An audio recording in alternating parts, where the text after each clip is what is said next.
Salut à tous, aujourd'hui on va parler d'un sujet essentiel pour accéder aux plus hautes limites, l'overbet. Il faut bien comprendre que l'objectif numéro 1 de l'overbet, c'est de valoriser au maximum sa main. Certes, on peut faire rentrer beaucoup plus de bluffs grâce au sizing, mais l'objectif numéro 1 est avant tout de valoriser sa main.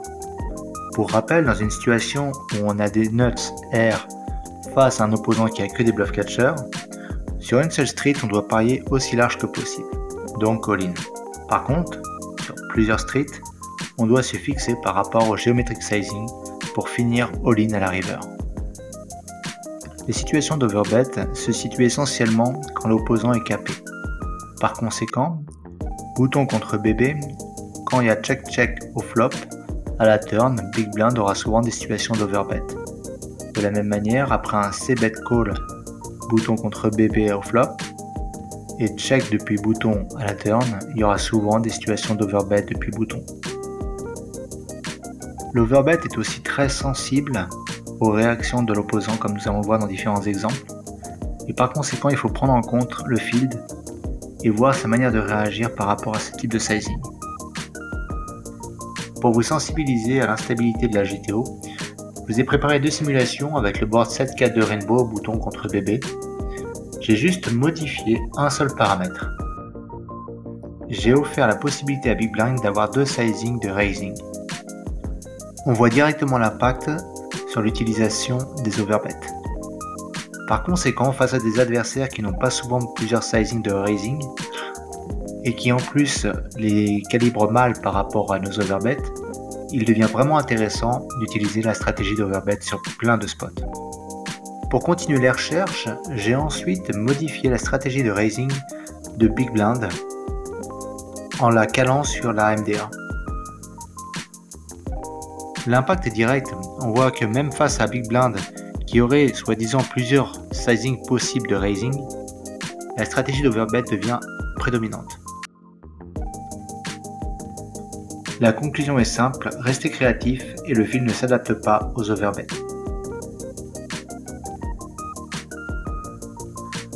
L'analyse du field est à peu près la même selon les stakes, une tendance à overcall, beaucoup trop les overbets, et de check raise essentiellement en value et très peu en bluff.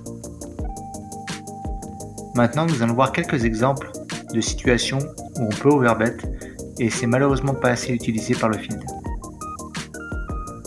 En dehors des situations classiques d'overbet au flop IP contre Big Blind, il y a une très bonne opportunité de overbet lorsque le flop est checké et qu'on se retrouve depuis la Big Blind à miser.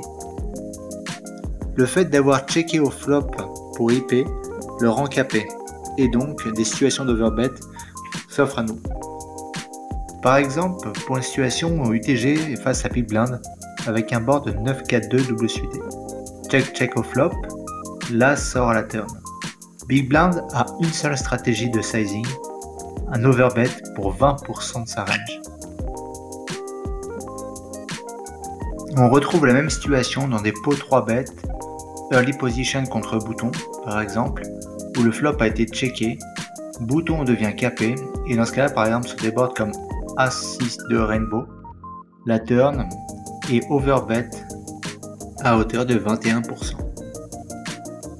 Pour ceux qui ont une stratégie de call depuis bouton, il y a énormément de stratégies d'overbet au flop et à la turn. Par exemple, sur un board comme Jack 10-7 Rainbow, on a 36% de stratégie d'overbet au flop. La stratégie de la vidéo n'est pas de vous montrer tous les boards où il est possible d'utiliser l'overbet, mais de vous montrer à quel point il est possible de l'utiliser dans plein de situations, et surtout qu'on l'oublie bien trop souvent, et que la meilleure manière de faire entrer le lever, c'est de valoriser nos meilleures mains.